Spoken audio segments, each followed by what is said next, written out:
गजानन माधव मुक्तिबोध। इनकी रचना चांद का मुंह टेढ़ा है से भूल गलती नामक कविता ली गई है। आइए आज के सत्र में हम लोग कविता का सारांश देखते हैं। गजानन माधव मुक्तिबोध की कविता भूल गलती। प्रस्तुत कविता भूल गलती मुक्तिबोध काव्य संग्रह चांद का मुंह टेढ़ा है से उद्धृत है। इसमें कवि मुक्तिबोध ने बुद्धिजीवी वर्ग की कायरता, आमजन की दरिद्रता का चित्रण किया है। सामंती वर्ग के अत्याचारों के विषय में कवि कहते हैं, बुद्धिजीवियों को यह कभी नहीं भूलना चाहिए कि उनकी गलतियां पूरे समाज में फैली हैं। वर्तमान समय में मनुष्य अपने स्वार्थ के वशीभूत होकर गलतियां करता रहता है तथा इन भूलों के प्रति पश्चाताप भी नहीं करता है। मुक्तिबोध कहते हैं कि बुद्धिजीवी वर्ग के सामने आम जन बेबस लाचार मुद्रा में खड़े रहते हैं, वे उनका सामना नहीं कर सकते हैं। कवि एक भोग विलासी क्रूर शासक के सम्मुख एक हथकड़ियों में जकड़े व्यक्ति को दिखा रहे हैं। उसका शरीर अगणित घावों से भरा है, उसके कपड़े फटे हुए हैं। उसकी दयनीय स्थिति को देखकर दरबारी भी दया भाव से भर जाते हैं, परंतु वह व्यक्ति सुल्तान की आंखों में निडरता से देखता है, उसे बिल्कुल भी भय नहीं है। कवि कहते हैं, उस व्यक्ति को अपनी ईमानदारी पर पूरा विश्वास है, उसे संकोच की जिंदगी जीना स्वीकार्य नहीं है। कवि सोचता है कि समाज रूपी सल्तनत को गलती रूपी काली छाया ने घेरा है, लेकिन कवि फिर यह भी बताते हैं कि संपूर्ण समाज आज ऐसा नहीं है। इस समाज में सत्य ईमानदारी की पैठ अभी भी उपस्थित है। कवि ईमानदार व्यक्ति की व्यथा के विषय में कहते हैं कि अराजक शक्तियों के सामने मौन धारण करना आम जन की मजबूरी हो जाती है। क्रूर शासक रूपी भ्रष्ट व्यक्तियों ने हमारी इसी मजबूरी का लाभ उठाकर लोहे का एक कवच बना लिया है।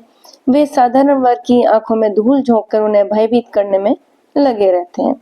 मुक्तिबोध उस बंदी रूपी ईमानदार व्यक्ति को जागृत कर रहे हैं। वे आश्वस्त करते हैं कि इस अराजकता भरे दरबार में कोई व्यक्ति उस समाज की भूलों को स्वीकार करना नहीं चाहता है। यदि वह प्रतिकार करता है तो समाज उसे त्याग देता है। जो स्वार्थी चापलूस व्यक्ति हैं, वे उसे बाहर निकलते देखकर हैरान होंगे और सहम जाएंगे, परंतु ईमानदार लोग खुश हो जाएंगे। कविता के अंत में मुक्तिबोध ने इस बंदी युवक की स्वतंत्रता का वर्णन किया है और अराजकता से दूर होकर सच्चाई के रास्तों का जो है वह खोज कर सकता है, आशावादी समाज का निर्माण कर सकता है, यह भी बताया है। प्रस्तुत कविता भूल गलती में कविता के माध्यम से कवि यह संदेश देना चाहता है कि अराजक तत्वों को अब हारना होगा। ईमानदार व्यक्तियों को अपनी भावनाओं और विचारों को इतना प्रबल करना होगा जिससे अराजक तत्व नष्ट हो जाए। यह भूल गलती नामक कविता के माध्यम से माधव मुक्तिबोध हमें सूचना दे रहे हैं, हमें जागृत कर रहे हैं। भूल गलती कविता के कुछ महत्वपूर्ण तथ्य भी है बच्चों, आइए देखते हैं क्या तथ्य हैं। मुक्तिबोध के जीवन काल में उनकी कोई भी कविता संग्रह प्रकाशित नहीं हुई थी। भूल गलती जो है मुक्तिबोध के आखिरी दौर की कविताओं में से एक है।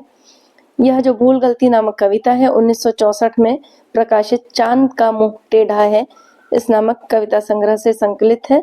यह चांद का मुंह टेढ़ा है की पहली कविता है। कविता के माध्यम से कवि समाज में व्यापी भ्रष्टाचार, अनैतिकता की ओर संकेत कर रहे हैं, जिसके दमन चक्र में सत्य और ईमान पिसकर रह गया है। पर्वग्रह के प्रकाशन में 1 दशक पूरा होने पर उसका एक विशेषांक 63 और 64 निकला था, जिसमें अलग अलग लेखकों ने अलग अलग कवियों की एक कविता की व्याख्या भी की थी। और अशोक वाजपेयी जी ने व्याख्या के लिए जो कविता चुनी थी वह मुक्तिबोध की यही कविता थी, भूल गलती। अशोक वाजपेयी जी ने चीनी आक्रमण से इस कविता को जोड़ा है और उसी को आधार मानकर इसकी व्याख्या की है। और वे कहते हैं, चीनी आक्रमण ने भारतीय मनस्थिति में पराजय और बेचारगी उस समय ला दी थी। और यह कविता जो है हमें जागृति के लिए अनिवार्य रूप से पढ़नी जरूरी थी उस समय। तो गजानन माधव मुक्तिबोध ने इसीलिए इस कविता का निर्माण किया था, ताकि जनता में, समाज में जागृति का उजाला फैल सके। तो बच्चों, इसी के साथ कविता का सारांश समाप्त होता है। अगले वीडियो में हम लोग इस कविता का वाचन और इसका भावार्थ देखेंगे। नमस्कार।